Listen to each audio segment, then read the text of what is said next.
تقدیر کیا ہے؟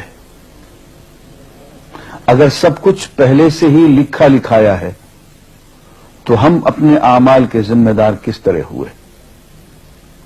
پھر اعمال کی جزا و سزا کیسی؟ پھر جنت و دوزخ کے کیا معنی؟ وضاحت فرمائیں۔ بھئی سچی بات یہ ہے کہ اس سوال نے ایک عرصے تک مجھے بھی ستائے رکھا، اور میں سوچتا رہا کہ اگر واقعی اللہ تعالیٰ نے پہلے سے ہی سب کچھ لکھ دیا ہے کہ میں اتنے بج کر اتنے منٹ میں بیٹھ کے یہاں پہ ایک لیکچر دوں گا، یہ تقریر کروں گا، اتنے بج کر اتنے منٹ پہ نماز پڑھوں گا، اتنے بج کے اتنے منٹ پہ فلاں کو گالی دوں گا، فلاں کو تھپڑ ماروں گا، یہ پہلے سے ایک میرا شیڈول مرتب ہے اللہ کے یہاں، لکھا لکھایا پروگرام چھپا چھپایا موجود ہے، میرے کا قصور؟ تو لکھنے والے کا قصور ہے؟ بات تو خطرناک ہے نا۔ تقدیر کیا ہے؟ عربی میں اس کے لیے ایک لفظ لکھا جاتا ہے دینی کتابوں میں، علم اللہ السابق، اللہ کا علم جو پہلے سے اسے حاصل ہے۔ اللہ کو معلوم ہے کہ آج میں اتنے بج کر اتنے منٹ پہ اپنی مرضی سے، اپنے ارادے سے، اپنی آزادی فکر اور آزادی عمل پہ، عمل سے کام لیتے ہوئے یہ کام کروں گا۔ اب بھائی کام تو میں اپنی مرضی سے کر رہا ہوں، اپنی آزادی سے، اپنے ارادے سے کر رہا ہوں، لیکن اتنی سی بات تو مانو کہ اللہ تعالیٰ علام الغیوب ہے، علیم بذات الصدور ہے۔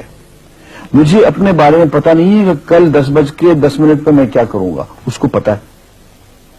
مجھے اپنے بارے میں پتہ نہیں ہے کہ میں 10 سال کے بعد کہاں ہوں گا، کیا کر رہا ہوں گا، فلاں بج کے فلاں منٹ، اس کو پتہ ہے۔ اس کو میرے آزادانہ، خود مختارانہ، فری ول کے ساتھ کیے ہوئے اعمال کا پتہ ہے کہ میں اپنی مرضی سے، اپنے فری ول کے ساتھ، اپنے ارادے سے اتنے بج کر اتنے منٹ پہ کیا کروں گا۔ یہ اس نے اپنے ہاں لکھ رکھا ہے، اس لیے کہ اس کو پوری کائنات کا نظام چلانا ہے۔ اس کا علم جو ہے وہ صحیح ہے، لیکن اس کا علم میرے ارادے سے نہیں ٹکراتا ہے۔ یہ بات میں ایک مثال سے سمجھاؤں گا۔ میرے ساتھ ایک واقعہ پیش ہو گیا، اس دن مجھے تقدیر سمجھ میں آ گئی کہ ہوتی کیا ہے۔ 1971 کی بات ہے کہ یہاں اکاؤنٹنٹ جنرل آفس میں میں ڈپٹی اکاؤنٹنٹ جنرل تھا۔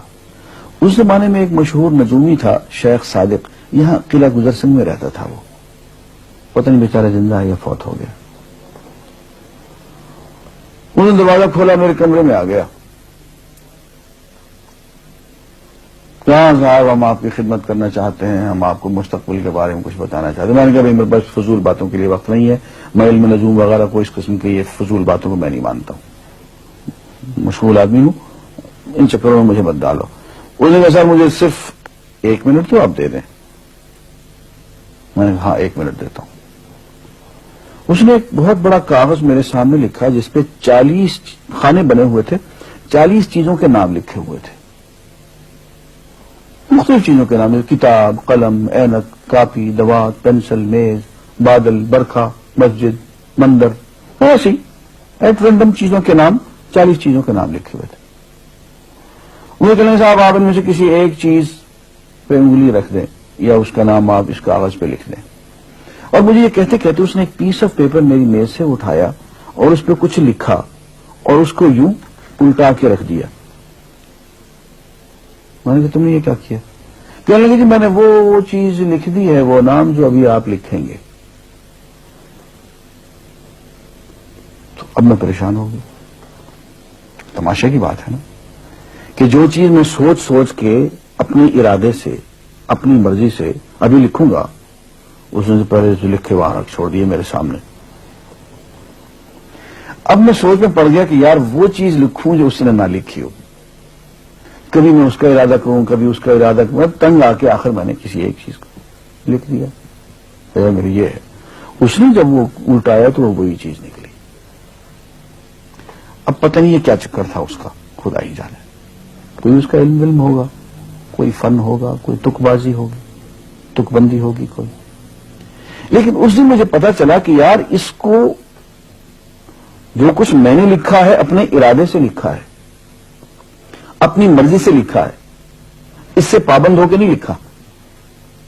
کبھی اس میں انگلی لگاتا تھا, کبھی اس پہ, آخر چونکہ ایک لکھا میں نے.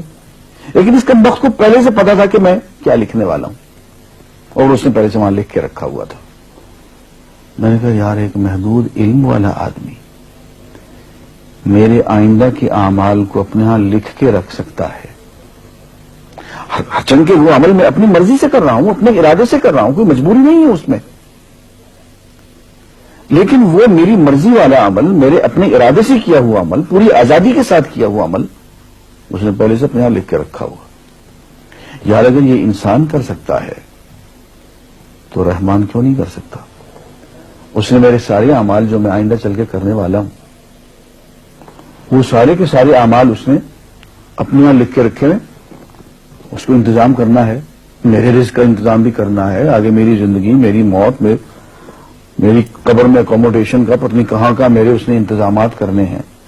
تو میرے بارے میں اس نے سارا کا ڈاٹا کلیکٹ کر کے رکھا ہوا ہے اپنی انفارمیشن کے لیے کہ یہ اپنی مرضی سے کیا کیا کچھ کرے گا. تو اس کے لکھے ہوئے ہونے سے میری مرضی ختم نہیں ہوتی, میری ذمہ داری ختم نہیں ہوتی, میرا ارادہ, میری فری ول ختم نہیں ہوتی. یہی وجہ ہے کہ ہم جو اعمال کرتے ہیں اس میں سے اللہ تعالیٰ اس کی کچھ ذمہ داری ہم پہ ضرور ہوتی. کچھ کام اللہ تعالیٰ کا ایک نظام ہے, اس میں شاید ہماری ذمہ داری نہ ہو, وہاں جبر ہو, لیکن کچھ اعمال ایسے ہیں جن میں خالصتاً ہمیں آزادی حاصل ہے, ہمیں اختیار حاصل ہے, ہم ان کے ذمہ دار ہیں, ہمیں ان پہ جزا ملے گی, ہمیں ان پہ سزا ملے گی, اللہ تعالیٰ بچائے. اور جزا ملے گی تو جنت ہوگی, سزا ملے گی تو دوزخ ہوگی. لیکن آزادی عمل اور ارادہ ضرور ہے. یہ الگ بات ہے کہ اللہ تعالیٰ کو پہلے سے ہی معلوم ہے کہ ہم اپنے ارادے سے اور اپنی آزادی اور اپنی مرضی سے ہم آج اور کل اور پرسوں اور سال بھر کے بعد اور 10-20 سال کے بعد ہم کیا کیا کریں گے اس کے ہاں لکھا ہوا ہے. وَعِندَهُ عِلْمُ الْكِتَابِ, اس کے ہاں وہ سب کچھ لکھا ہوا ہے. لیکن ہم جو کرتے ہیں اپنے ارادے سے کرتے ہیں اور اس کے ذمہ دار ہیں. وآخر دعوانا الحمدللہ رب العالمین.